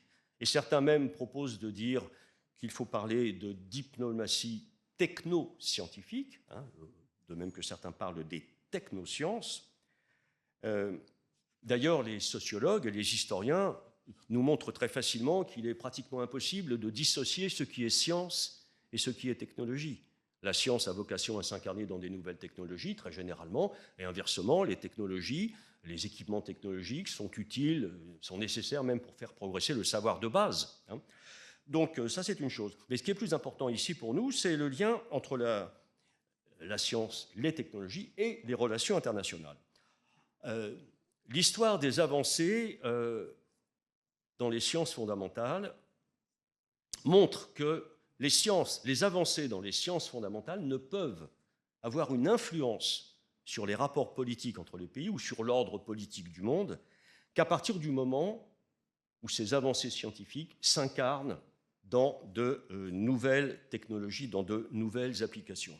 On a l'exemple, évidemment, très, très fort de l'arme nucléaire. L'arme nucléaire dont la possession par certains et pas par d'autres a complètement structuré l'ordre mondial durant toute la guerre froide et continue même à peser très fortement sur les relations politiques internationales.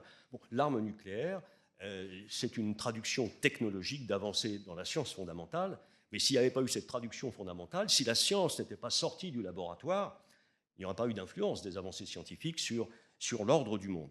Eh bien, les technologies disruptives, entre guillemets, d'aujourd'hui nous rappellent avec force que dans science, diplomatie, dans diplomatie scientifique, pour parler français, la composante technologique est tout à fait importante. Deuxième aspect, cette composante technologique, cette influence des technologies, elle passe par le pouvoir qu'elle donne à certains qui possèdent des technologies par rapport à d'autres qui ne les possèdent pas. C'est le pouvoir de cette poignée d'acteurs privés qui sont à la pointe, disons, des avancées, par exemple, de l'intelligence artificielle. Mais si on regarde le pouvoir des nations, bon, il m'est revenu cette citation, cette phrase prononcée par le président de la Fédération de Russie en 2007. Donc ça fait un petit moment. Celui qui deviendra le leader dans l'intelligence artificielle deviendra le maître du monde. Oh, c'est une formule un peu ramassée, qu'il a prononcée devant des étudiants d'ailleurs. Bon. Mais finalement, aujourd'hui, elle est très actuelle, cette phrase. Hein. On a cette compétition entre pays et qui, pour maîtriser les technologies, bien sûr, de l'intelligence artificielle, mais pas seulement, qui montre à l'évidence que la géopolitique mondiale est complètement inscrite dans les transformations technologiques. Le lien avec les applications militaires pourrait être, bien sûr, évoqué à ce moment de la discussion. Et puis, d'autres conséquences aussi sur la diplomatie scientifique, j'en vois au moins deux. Qui dit nouvelles technologies, nouveaux problèmes à résoudre, dit nécessité à un moment ou à un autre de s'entendre au niveau mondial pour réguler, organiser, réglementer. On a évidemment un retard dans la réglementation d'un certain nombre de technologies nouvelles par rapport aux risques qu'elles font couvrir, par rapport aux limites qu'il faudrait mettre à leur développement, mais tôt ou tard, on viendra à cela. Et donc, qui dit chercher à s'entendre, dit diplomatie. Et puis, de manière peut-être plus précise, plus concrète, opérationnelle, une nouvelle figure est apparue récemment, il y a quelques années, dans le monde diplomatique, c'est celle de l'attaché technologique. Donc vous avez des pays qui ne sont pas forcément des pays extrêmement grands, l'Autriche par exemple, le Danemark, ont créé des attachés technologiques, des positions d'attachés technologiques à la Silicon Valley, en Californie. L'Union européenne a fait de même. Donc il y a aussi un impact à cet endroit-là. Et enfin, pour terminer, j'en viens à l'évolution du contexte géopolitique. J'espère que je ne suis pas trop long. Je ne sais pas encore... Oui, c'est vrai, 4 minutes. Non, ça, oui, ça va aller, oui, ça ira. Oui. Ça ira. Bon, alors comment vais-je faire? Oui, tranquillement. Non, je ne veux pas. On va prendre le café par après. Bon. Le contexte géopolitique. Bon, ce qu'il faut comprendre, je pense, c'est que la diplomatie scientifique est évidemment le produit de son époque, en même temps qu'elle est une force capable d'agir sur l'époque elle-même. Et donc, le contexte environnant change, la diplomatie scientifique change. Alors, je vais sauter un peu pour aller un peu plus vite. Quel est le contexte actuel dans le monde d'aujourd'hui, le contexte géopolitique? Bon, vous connaissez les grandes lignes, les grands thèmes, les mots-clés: déclin du multilatéralisme, montée de la fragmentation du monde, affirmation des puissances du Sud. On est passé des BRICS à 4 pays, aux BRICS plus à 10 pays aujourd'hui. Contestation de l'ordre occidental, l'Ouest contre le reste, montée des conflits, etc. Le conflit entre les États-Unis et la Chine, qui a une très très forte dimension technologique. Et puis vous ajoutez à cela, bien évidemment, les bouleversements récents qui ont été apportés par le locataire de la Maison-Blanche. Que devient la diplomatie scientifique dans ce nouveau contexte? Alors, il y a un sujet majeur qui est arrivé sur la table, c'est le sujet de la sécurité de la recherche. Le sujet de la sécurité de la recherche. On perçoit aujourd'hui que la coopération scientifique internationale, ça peut être dangereux. Enfin, ça peut être risqué. Non pas dangereux, je dirais plutôt risqué. Certains partenaires, certains pays peuvent se servir de la coopération scientifique pour des motifs d'influence, mais surtout d'ingérence aussi, pour éventuellement pratiquer du vol de propriété intellectuelle, pour faire de l'espionnage scientifique, etc. Parmi les suspects habituels, vous allez trouver la Chine, la Russie ou peut-être encore l'Iran. Bon, le vocabulaire d'aujourd'hui, d'ailleurs, conduit à distinguer, dans les discussions sur la diplomatie scientifique, les pays affinitaires, les pays qui partagent les mêmes idées, et les pays non affinitaires. Et qu'est-ce qu'on peut reprocher aux pays non affinitaires, qu'on appelle aussi parfois les démocraties illégitimes ou les pays autoritaires, pas illégitimes, pardon, illibérales ou les pays autoritaires? C'est de ne pas avoir le même niveau d'exigence en matière de respect de la liberté académique et scientifique, pas avoir le même niveau d'exigence en matière de respect de l'intégrité scientifique, d'avoir une autre vision de ce qu'on appelle la science ouverte, etc. Bon, il y a un autre vocabulaire qui s'impose, c'est le vocabulaire de souveraineté. On parle, dans les discussions aujourd'hui sur la diplomatie scientifique, on parle de souveraineté technologique. Souveraineté, c'est un mot qui n'appartient pas du tout au monde de la science. Vous voyez bien. Alors, je voudrais dire juste un mot sur ce qui se passe en Europe. L'Europe et l'Union européenne. Et je pense le lieu où la réflexion sur la manière d'adapter la diplomatie scientifique, non plus au niveau national, mais au niveau de l'Union européenne tout entière, a le plus évolué.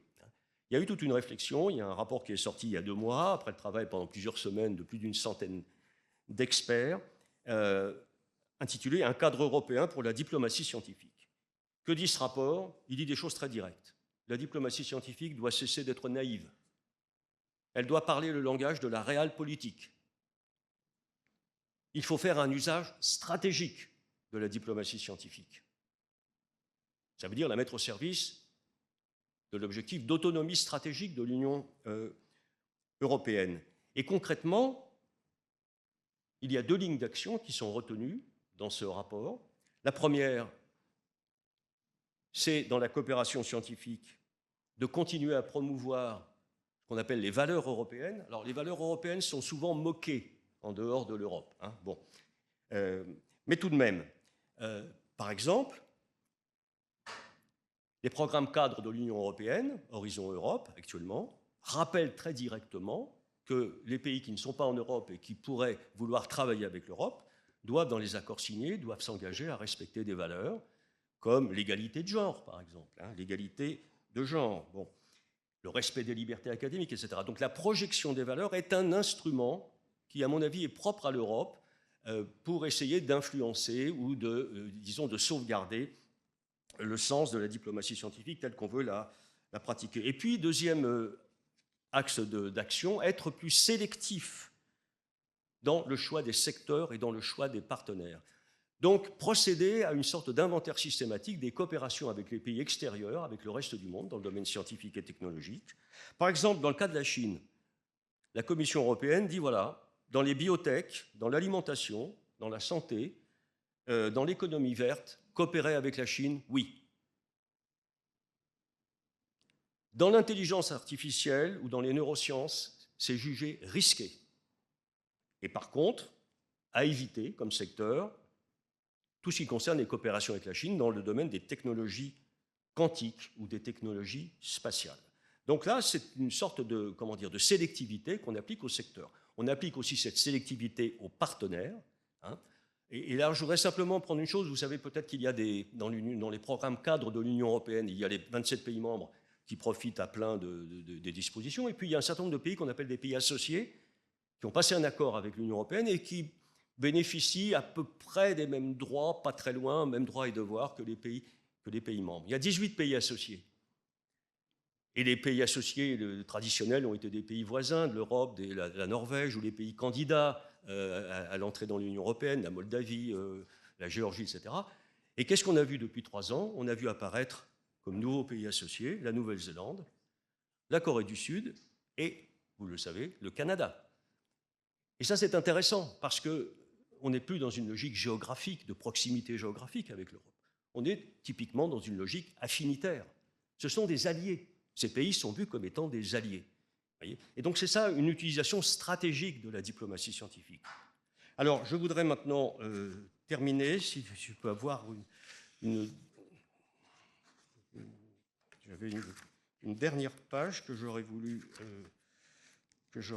aborder ici, mais que je ne retrouve pas. Bon, eh bien, écoutez, oui, elle est là. Voilà. Comment terminer? Bon, j'ai essayé, dans cette présentation, de vous donner une perspective évolutive de ce que c'est que la diplomatie scientifique par rapport à un environnement qui a beaucoup changé.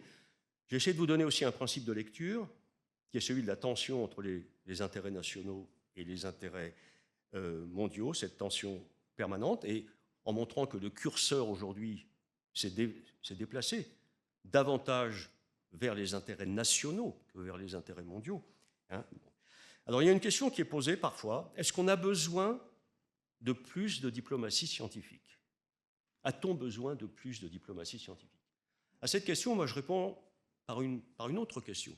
Mais de quelle diplomatie scientifique est-ce qu'on parle? Est-ce qu'on parle de la diplomatie scientifique du Québec, de celle de la France, de celle du Brésil? Ou est-ce qu'on parle de la diplomatie scientifique en vue d'une meilleure gouvernance des enjeux mondiaux? J'ai essayé de vous montrer que les deux font partie du sujet et qu'il est important de comprendre que la diplomatie scientifique, ce n'est pas seulement la diplomatie scientifique en faveur des enjeux mondiaux. Alors je n'ignore pas, bien sûr, que cette diplomatie scientifique, qui a été la première vision de la diplomatie scientifique, donc inclusive, cherchant à construire la paix, à construire des ponts, à répandre la confiance. Je n'ignore pas donc que cette première vision a été très importante pour fonder le concept de diplomatie scientifique. Et cette vision, aujourd'hui, elle est très abîmée. Elle est très abîmée. Je n'ai pas voulu faire de plaidoyer, je n'ai pas voulu choisir entre l'une et l'autre. Dans un rôle de chercheur, on n'a pas à choisir, on décrit, on observe, on explique. Un citoyen, c'est autre chose. Un citoyen peut avoir une préférence. Et moi, je veux croire, je veux espérer que beaucoup de citoyens partagent l'espoir qu'évidemment, on puisse prendre le meilleur de la science, la rationalité, l'appui sur des données probantes, prendre le meilleur de la science et puis l'associer au meilleur de la diplomatie. Le meilleur de la diplomatie, eh bien, c'est le dialogue, c'est la recherche du consensus pour avoir la meilleure réponse possible face aux enjeux qui menacent l'humanité et la planète. Je vous remercie.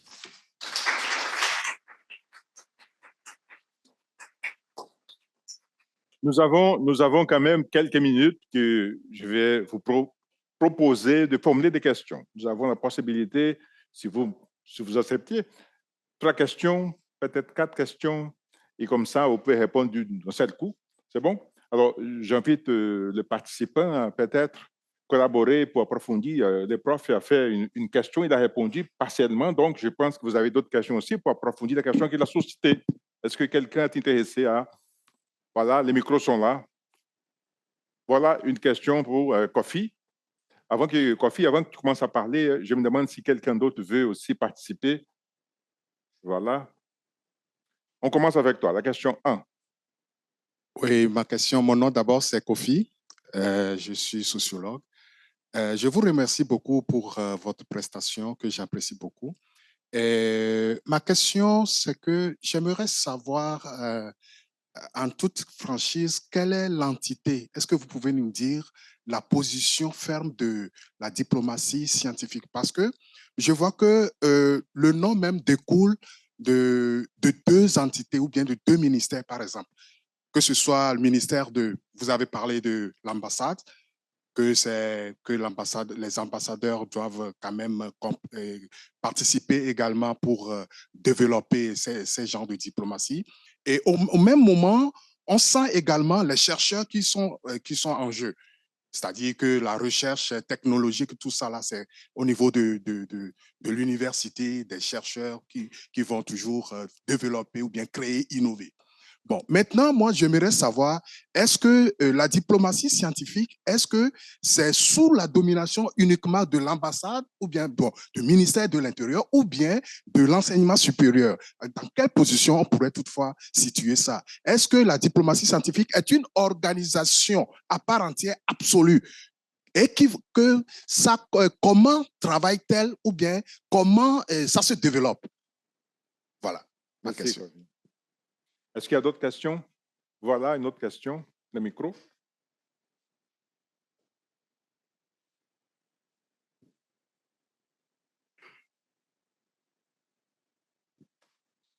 Bonjour, je m'appelle Vinicius Ferreira, je suis anthropologue, juste pour contextualiser. Merci de votre conférence qui a été passionnante. Je voudrais vous écouter davantage sur les rôles des universités en tant qu'institution dans la fabrication de la diplomatie scientifique. Est-ce que la diplomatie, donc, c'est un sujet que vous avez adressé longuement. Comment le fait que quand on parle de diplomatie, on parle des États, donc, n'est-ce pas? Donc, la diplomatie scientifique implique des politiques qui sont construites au niveau des États. Mais quel est le rôle des universités? Donc, est-ce que les universités peuvent jouer un rôle dans la production des politiques institutionnelles de diplomatie scientifique? Est-ce que ça passe forcément par la collaboration avec les ministères de relations extérieures, etc.? Ou est-ce que d'autres rôles sont possibles, plus actifs, plus autonomes, je sais pas. Une autre question aussi, vous avez évoqué cette idée de souveraineté scientifique, donc on n'est pas habitué au mot souveraineté quand on parle de science. Ça m'a fait penser au débat, surtout des années 70, 80, sur l'idée de souveraineté épistémique dans les cadres du Sud global, donc Farid Al-Attaz, The Captive Mind, par exemple, je pense à ce qui a été voilà, donc des débats sur la souveraineté épistémique, donc les pays du Sud, comment on construit des épistèmes, des savoirs qui sont plus indépendants justement des approches eurocentrées, qui parlent beaucoup de rapports de pouvoir dans la production de la connaissance. Donc, est-ce qu'on peut parler d'une diplomatie épistémique aussi, qui est liée à une diplomatie scientifique?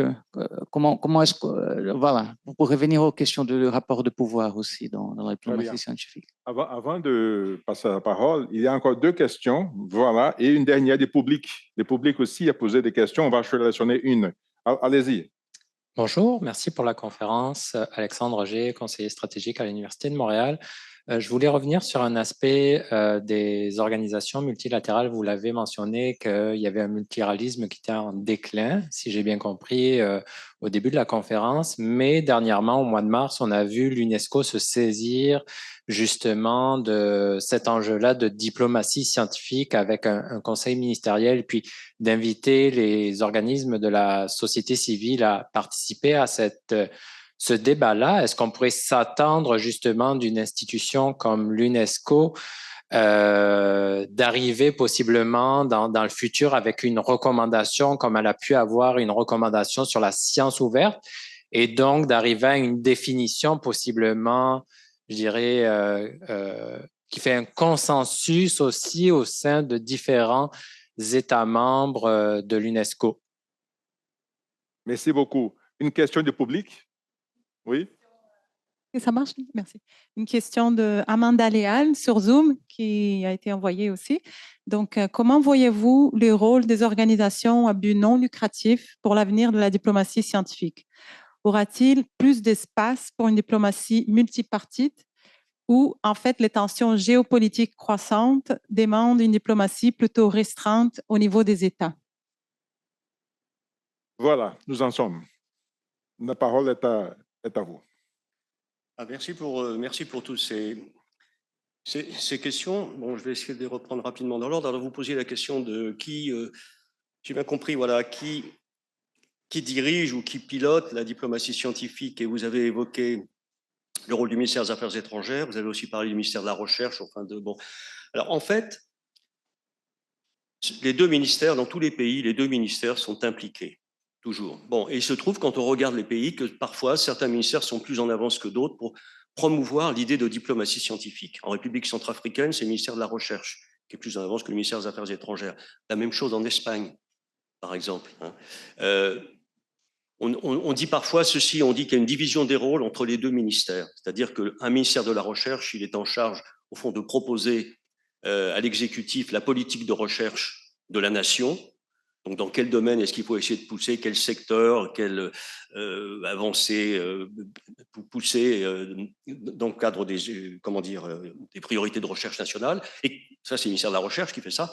Et le ministère des Affaires étrangères, eh bien, est plutôt en charge de vérifier que les partenariats internationaux qui vont s'en déduire ne sont pas contradictoires avec les objectifs diplomatiques du pays. Donc, il y a cette sorte de division des rôles.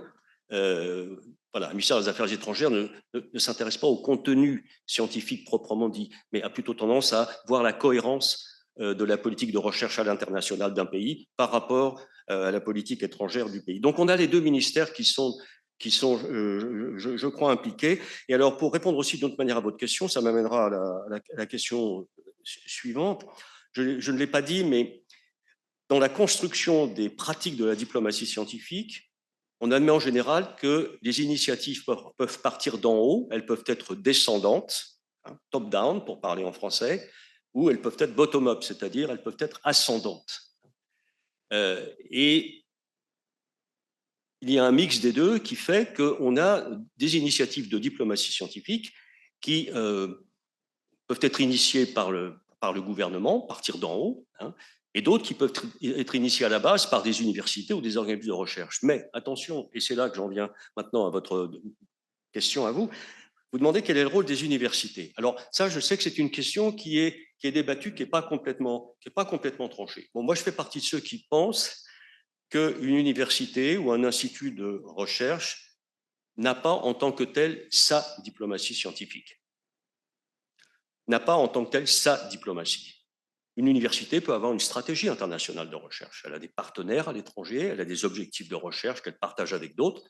Bon, c'est une stratégie internationale. Pourquoi ajouter le mot diplomatie à ça? J'ai peut-être répondu en partie avec l'idée de représentation. L'idée de représentation. Bon. Mais si vous voulez, dans diplomatie scientifique, il faut voir quelle est la valeur ajoutée du concept. J'ai fait la distinction tout à l'heure entre coopération scientifique internationale et diplomatie scientifique.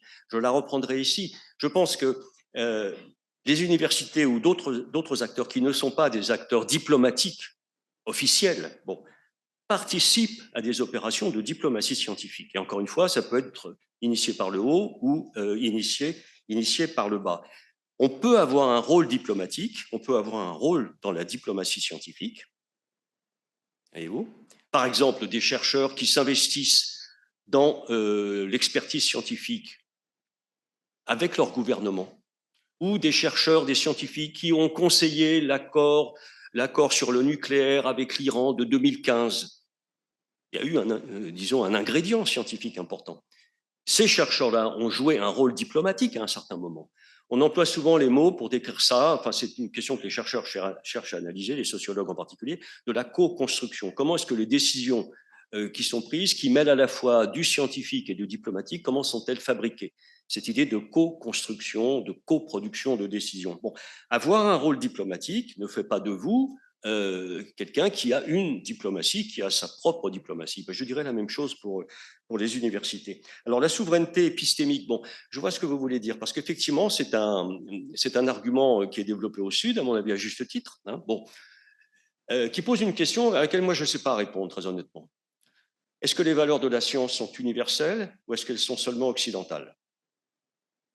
J'ai du mal avec cette question. C'est parce que bon, j'ai tendance à penser qu'elles sont universelles, les valeurs de la science, et pas simplement occidentales. Mais il y a tout un ensemble de savoirs issus de pays du Sud, de populations aborigènes, etc., qui peut-être trop souvent ont été discrédités par un certain nombre de chercheurs du Nord, et qu'il faut bien évidemment prendre complètement en compte dans l'accumulation des savoirs et des connaissances qui sont à la disposition de tout le monde. Et je pense que peut-être, je ne sais pas si c'est ça que vous appelez la souveraineté épistémique, mais cette idée qu'il y a des savoirs scientifiques reconnus et, disons, labellisés comme tels partout, plus d'autres savoirs qui viennent de certaines civilisations, de certaines communautés, et qu'il faut également reconnaître, donc il faut également reconnaître la capacité à améliorer la connaissance, disons, de l'humanité sur un certain nombre de sujets. Je n'ai pas d'idée particulière sur diplomatie épistémique, je vais réfléchir à ça, mais bon.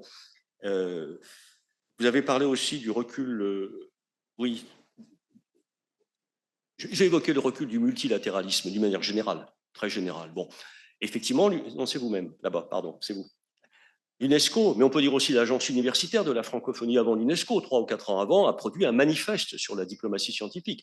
Donc des organisations qui sont internationales par construction, dont la mission porte sur des questions d'éducation, de sciences, d'université, etc., peuvent avoir une approche de la diplomatie scientifique.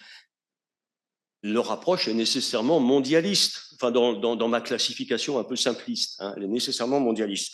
Alors, effectivement, c'est intéressant, c'est important de le comprendre. C'est probablement un contrepoids possible face à la dérive actuelle. La dérive actuelle, on l'a compris, c'est une dérive vers le national, hein, vers le repli, vers le national, qui se fait bien évidemment au détriment de la science. Je n'ai pas parlé des sanctions scientifiques contre la Russie, on aurait pu en parler aussi, c'est un sujet intéressant. Et même chose pour les organismes à but non lucratif, ils ont tout à fait leur place. Une question a été posée en ligne. Parmi les acteurs non gouvernementaux, ils sont présents dans cette nouvelle diplomatie. Hein, des acteurs non gouvernementaux sont présents. Il y a même des activistes de la diplomatie scientifique, d'une certaine manière, qui ont tout à fait leur place comme participants à cette nouvelle diplomatie plus inclusive. Je pense que leur rôle est là, est toujours là, même si la tendance de fond, c'est plutôt celle que j'évoquais, à un repli sur le national. Pour moi, ça va, oui. Merci beaucoup, c'est magnifique. Écoutez, pour la suite des choses, ce débat va continuer, mais on propose 10 minutes de pause. Ensuite, on reviendra parce qu'il va y avoir une table ronde aussi très, très intéressante. C'est la continuité de ces beaux débats. Et aussi, à la fin, le doyen va venir nous rencontrer pour une causerie qui est aussi une façon de stimuler et continuer le débat. Alors, je vous invite à prendre des cafés, un petit de l'eau. Ensuite, on reviendra pour la continuité de nos travaux. Un gros merci et ne bougez pas. Para vocês que estão no Brasil nos assistindo, são 10 minutos de pausa. Daqui a pouco a gente retorna e para continuar um debate que vocês podem encontrar aí no programa, um debate muito interessante sobre diplomatie científica e environnement. Voilà. Allons-y au petit café.